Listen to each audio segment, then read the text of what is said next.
So, in the last 3 videos, we talked about disc disease in our fur babies, what it is, what it looks like for us, and what they're going through. So now we know disc disease at its core is when something is interfering with the nervous system, and it shows up looking like our fur babies are dragging their feet, or maybe they don't have the strength to stand up, maybe they're numb, maybe they're in pain, maybe they're weak. There's a lot of different ways that can show up. So look back, listen back at the previous episodes if you missed those to find out more. Today's episode, part 4, and the final piece is what you can do to help your fur babies be their very best and get the absolute most out of life that they possibly can, whether they have that diagnosis of disc disease now or if they're one of the critters that's at higher risk for getting it in the future. What steps can you take to minimize that risk as much as possible so that maybe we can keep them from getting it in the first place, or if they do end up developing this disease later on, minimize how drastic it is. So let's dive into part 4. Now, if your pet already has this disease, what are your options? What can you do to help them have the highest quality of life possible? It's going to depend on your individual pet how much restoration to normal or to their very best that they can get. This disease does not have to be a death sentence. Sometimes we can fully reverse it, usually we can't, but most of the time we can at least get it better. Sometimes we can't. It really depends on what your individual pet has got going on. But some of the options that you might be looking at really depends on what they've got going on and ultimately your main goal. And for most of us, that main goal is going to be maintaining what function they've got, because this disease takes away a lot of the function of the nervous system. It takes away the function of your pet and what they're able to do. So we want to keep them holding steady with as much function as they've got. And we also want our options that we choose to allow their body to restore as much of that normal and healthy function as it possibly can. The body's supposed to be able to heal itself, and when it can't, that's when something is going on and we need to step in with some assistance from some pros to help them be their very best so that their body can turn back on in all of the ways that it needs to and get them as much function as possible. Ultimately, we want to treat the underlying causes. What is it that's making that nervous system not work like it's supposed to? What is it that is putting static in the phone line between their brain and their body and jamming up that connection, jamming up that communication? That's what we need to address. What's in the way? So it could be that what's affecting that nervous system is some inflammation or some swelling, and we can address that. Maybe with some meds, maybe with some general chiropractic care, maybe with some acupuncture, something to get that inflammation down, get that swelling down. It could be that there's an infection that is affecting their nervous system. Definitely want to check in with their vet on that. Maybe they need some antibiotics, maybe they need some antivirals, maybe they need something else to treat that infection and get that cleared up. Maybe there's some other disease that's going on that's affecting that nervous system. We absolutely want to get that addressed. And in some cases, what's messing with the nervous system is something physical taking up the space that the nervous system is supposed to take. If you have ever been sitting on your seat on maybe public transportation or in the airport and somebody is taking up your space and they are like right next to you and in your bubble. And maybe they haven't showered in a couple of days. Ugh. You might be a little irritated and not functioning at your very best because someone is in your space who absolutely does not belong there. And the best way to resolve that is to get the thing that is in your space out of your space or move out of their space. But the nervous system can't move. The nervous system is where it belongs. So if something is in the nervous system space that's interfering with it, whether that be a disc herniation or a disc bulge or uh, arthritis that is built up and is taking up that space, sometimes it's possible to remove that aspect, that piece that is taking up space and free up those communication lines again. Sometimes it's possible, sometimes it's not. It's going to depend on your pet. So check with your experts on that to see what's going to be best for your fur baby. Once we've treated those underlying conditions of what it is that's making that nervous system not communicate right, now let's enhance that nervous system again so it can get healthy and it can recover. We want to give it all of the good stuff that it can possibly get, give it all of the fuel that it needs to run its very best again so that it can start healing. That's going to look like maybe some gentle chiropractic care, maybe some acupuncture to help turn on that nervous system again. Both of those are fantastic for nervous system and for inflammation. Chiropractic is going to be fabulous for getting the mechanics of the joints that are around those nerves firing and moving again. And maybe some rehab. There's a lot of different rehab options out there, like underwater treadmill and different exercise programs. There's a lot of cool stuff. Anything you can think of that is in the repertoire of human treatments, 9 times out of 10 it exists for pets too, which is awesome. They've got so many options. We've just got to go looking for them and figure out what's going to be the best for them. You may need to limit their activity, but in general, in most cases, we still want them to have some activity. We don't want to limit all of their activity. We don't want them sitting still and sitting quiet and not moving. The reason for that is the body is a use it or lose it thing. And when something is not being used, the body goes, well, I'm going to optimize where I'm sending my resources.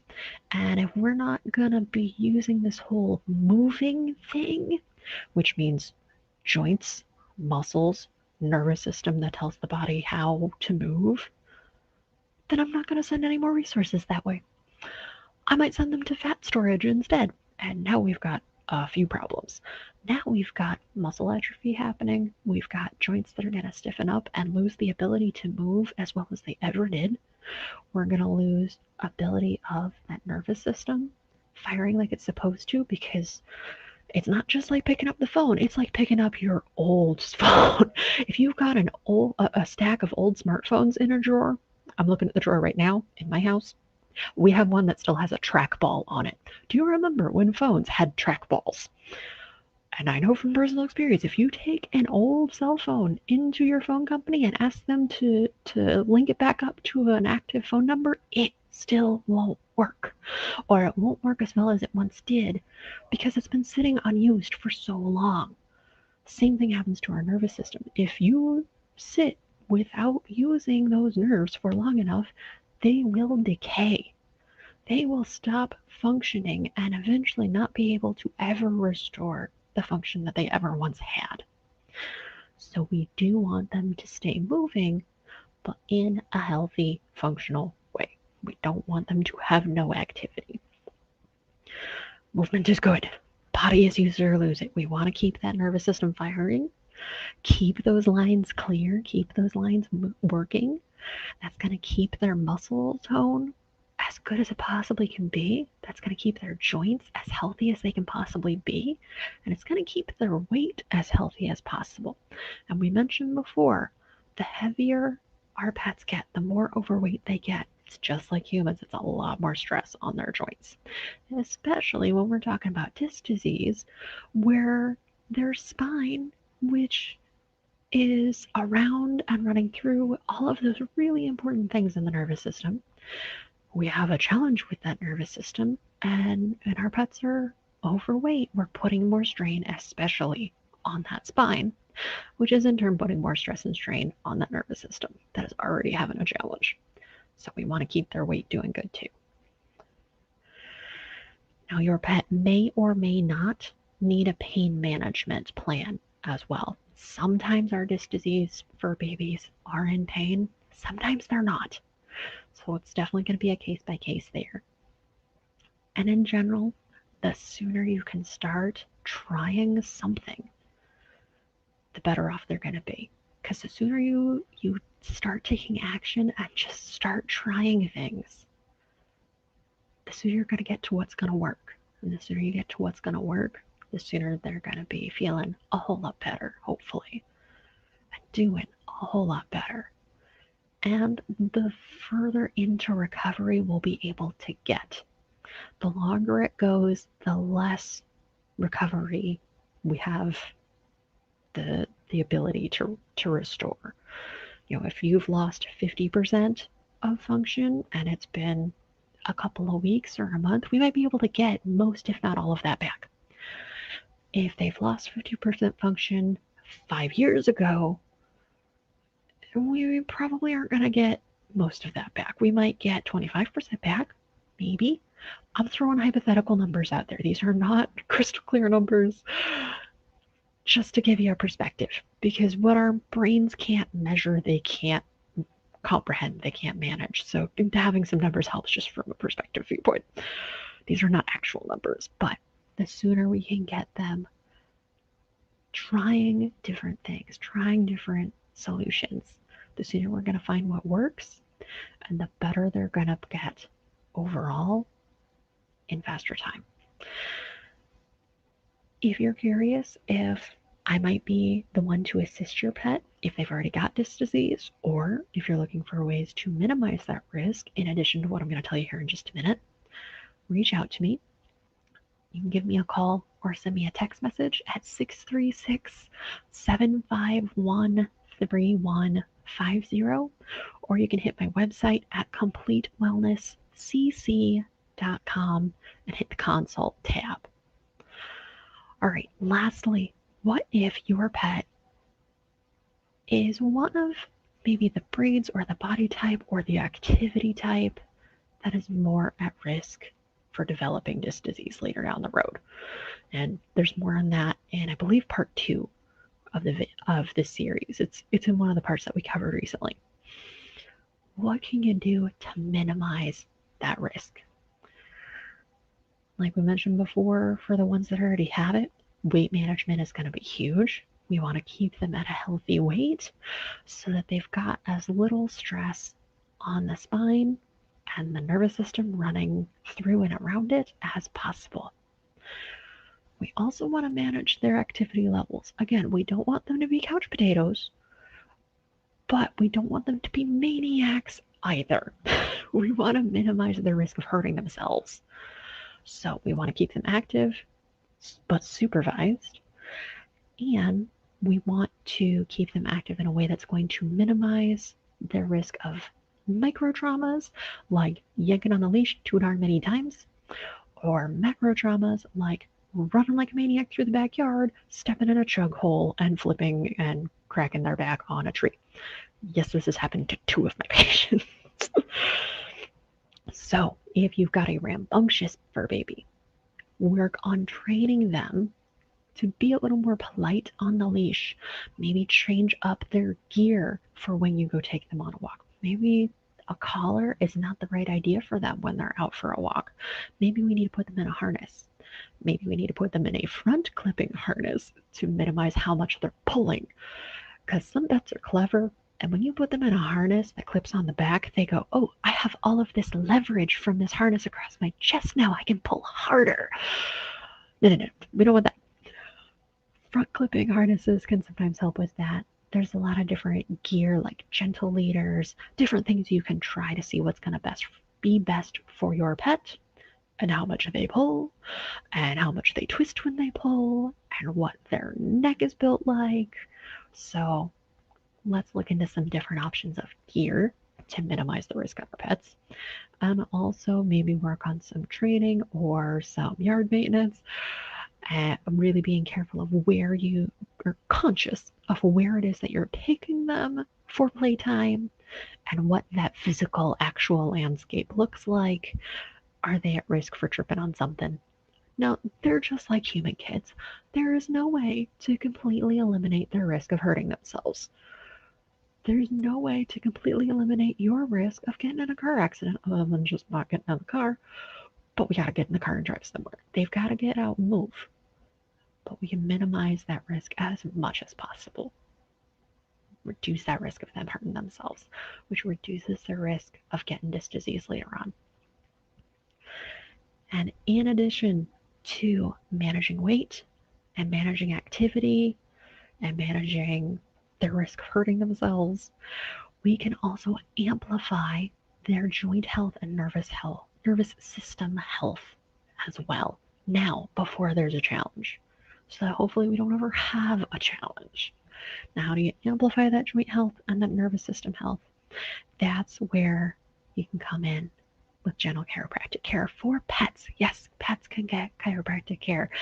And cool thing, their adjustments last a whole lot longer than humans because they don't do as many stupid things with their body that their bodies are not designed to do as you and I do. We do a lot of dumb stuff with our bodies and we pay for it. Pets in general move like they're supposed to, aside from the idiots that are running through chuck holes and flipping into trees. But for the most part, they hold together pretty well.